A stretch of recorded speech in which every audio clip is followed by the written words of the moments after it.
Caps for sale. Once there was a peddler who sold caps, but he was not like an ordinary peddler, carrying his wares on his back. He carried them on top of his head. First, he had on his own checked cap, then a bunch of gray caps, then a bunch of brown caps, then a bunch of blue caps, and on the very top, a bunch of red caps. He walked up and down the streets, holding himself very straight so as not to upset his caps. As he went along, he called, "Caps! Caps for sale! 50 cents a cap!" One morning, he couldn't sell any caps. He walked up the street and he walked down the street calling, "Caps! Caps for sale! 50 cents a cap!" But nobody wanted any caps that morning. Nobody wanted even a red cap. He began to feel very hungry, but he had no money for lunch. "I think I'll go for a walk in the country," said he, and he walked out of town slowly, so as not to upset his caps. He walked for a long time until he came to a great big tree. "That's a nice place for a rest," thought he, and he sat down very slowly under the tree and leaned back little by little against the tree trunk so as not to disturb the caps on his head. Then he put up his hand to feel if they were straight. First his own checked cap, then the gray caps, then the brown caps, then the blue caps, then the red caps on the very top.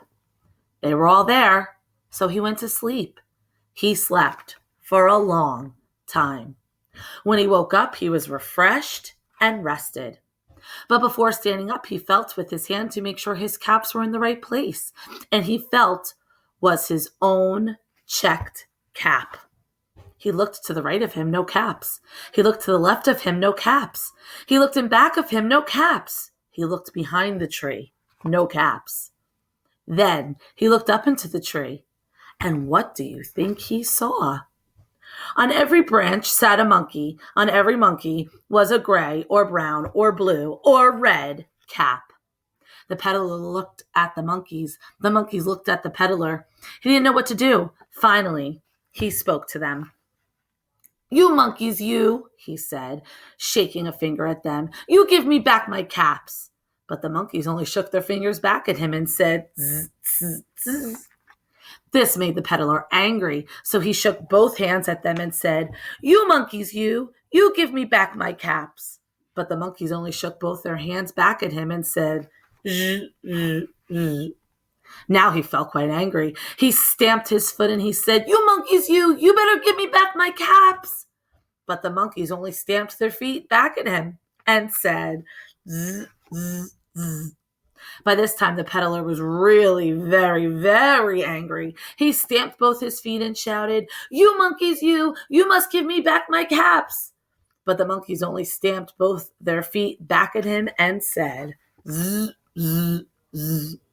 At last, he became so angry that he pulled off his own cap, threw it on the ground, and began to walk away.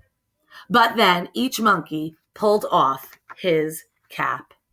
And all the gray caps and all the brown caps and all the blue caps and all the red caps came flying down out of the tree. So the peddler picked up his caps and put them back on his head. First his own checked cap, then the gray caps, then the brown caps, then the blue caps, then the red caps on the very top. And slowly, he walked back to town calling, "Caps, caps for sale, 50 cents a cap."